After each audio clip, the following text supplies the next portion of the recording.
जो लोग मुक्ति की चाह रखते हैं उनके लिए ये आयाम, जिसे हम महाकाल कहते हैं, सबसे ज्यादा महत्वपूर्ण हो जाता है। महाकाल मंदिर ये आपको अस्तित्व की जड़ों से हिला देगा।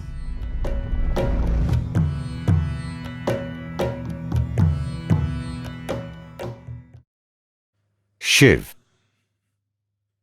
एक ऐसे देवता हैं जिन्हें नाम नहीं देना चाहिए, क्योंकि उन्हें नाम देना उन्हें सीमित और छोटा करने जैसा है। साथ ही साथ उनके कई सारे नामों का संग्रह भी इस अवर्णीय रहस्य को प्रकट करता है कि वो कौन है, या इस अवर्णीय रहस्य को कि ये सृष्टि क्या है। उनके तमाम रूपों में काल भैरव या महाकाल एक महत्वपूर्ण और साथ ही उग्र रूप है। महाकाल के रूप में वो समय के स्वामी हैं।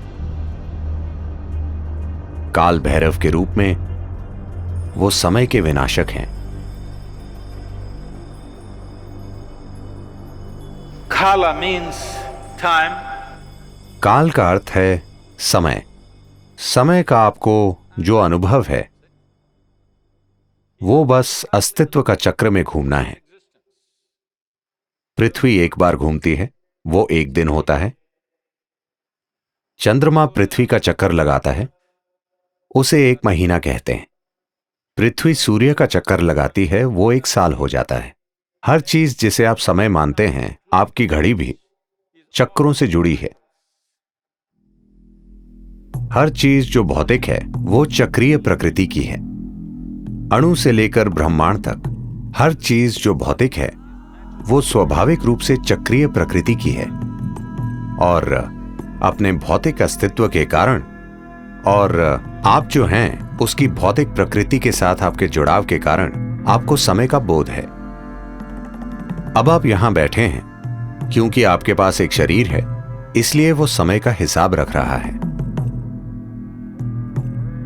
जब आप जीवन की चक्रीय गति से मुक्त हो जाते हैं तो हम कहते हैं कि आपने मुक्ति पा ली है या मोक्ष पा लिया। तो जो लोग मुक्ति की चाह रखते हैं, जो लोग मोक्ष प्राप्त करना चाहते हैं, उनके लिए ये आयाम, जिसे हम महाकाल कहते हैं, सबसे ज्यादा महत्वपूर्ण हो जाता है।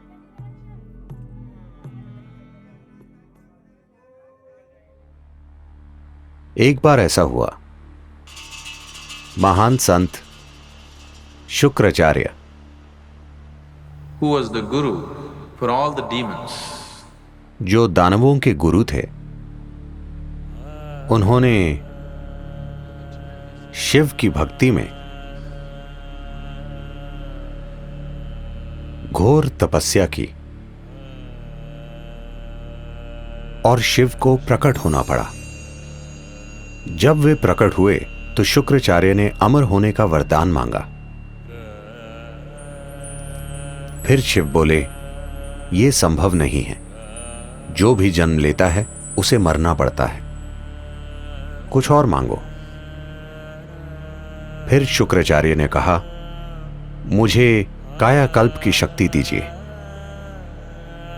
जिससे मैं किसी भी तरह के घाव, किसी भी तरह की बीमारी को ठीक कर सकूं। मुझे ऐसी शक्ति दीजिए।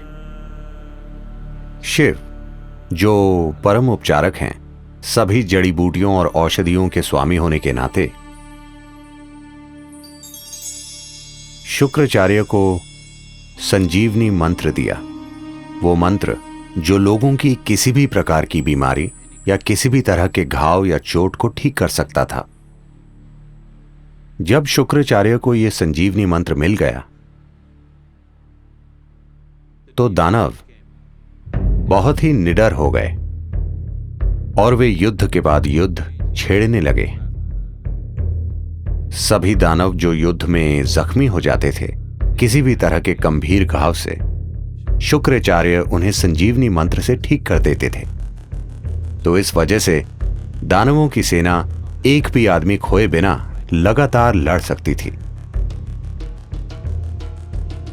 देवता बहुत चिंतित हो गए और उन्हें लगा कि यह बहुत अन्यायपूर्ण युद्ध है, क्योंकि आप चाहे कितना भी लड़ लें, वे मरते ही नहीं, मगर हम मर जाते हैं। तो वे ब्रह्म के पास गए। ब्रह्म ने हस्तक्षेप किया और शिव से कहा, आपने शुक्राचार्य को इस तरह की शक्ति दी है, आपको उन्हें मारना होगा, नहीं तो दुनिया में पूरी तरह असंतुलन आ जाएगा। in the world. दानव देवताओं के खिलाफ अनुचित फायदे में हैं। फिर शिव बोले, उन्हें मारने की कोई जरूरत नहीं है, मैं उन्हें काबू में कर लूंगा। तो जब देवों और दानवों का युद्ध चल रहा था,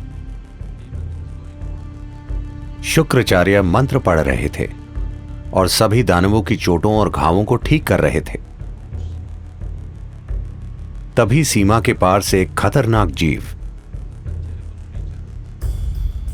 एक राक्षसी जिसका नाम कृतिका था, एक भयानक रूप में प्रकट हुई। वो शिव की एक गण थी। उसने आकर शुक्राचार्य को अपनी कोख में खींच लिया और वे वहां एक भ्रूण की तरह रहे और वे काबू में आ गए। फिर देवताओं और दानवों के बीच संतुलन कायम हो गया। अधिक उचित और न्यायपूर्ण युद्ध लड़े गए। फिर ब्रह्म बहुत हैरान हुए और उन्होंने सोचा, सिर्फ महाकाल ही ऐसा कर सकते हैं। इंसान को मारे बिना वो पूरी तरह उसके जीवन को काबू में कर सकते हैं। शुक्राचार्य कृतिका की कोख में ही रहे और संजीवनी मंत्र बेकार हो गया। या दूसरे शब्दों में, महाकाल ने शुक्राचार्य के लिए समय को रोक दिया, जिससे वो आगे नहीं बढ़ सके।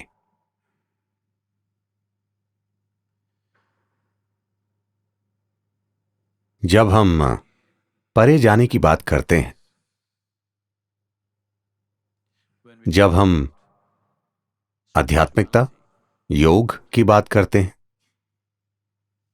हम देखते हैं कि किस तरह समय और स्थान की सीमाओं से परे जा सकें, क्योंकि समय और स्थान अस्तित्व की भौतिकता से जुड़े हैं।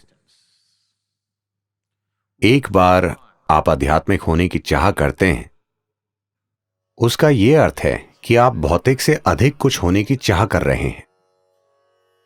एक बार आप भौतिक से कुछ अधिक हो जाते हैं, That means you are aspiring to be beyond. उसका अर्थ है कि आप समय और स्थान की सीमाओं से परे जाना चाहते हैं।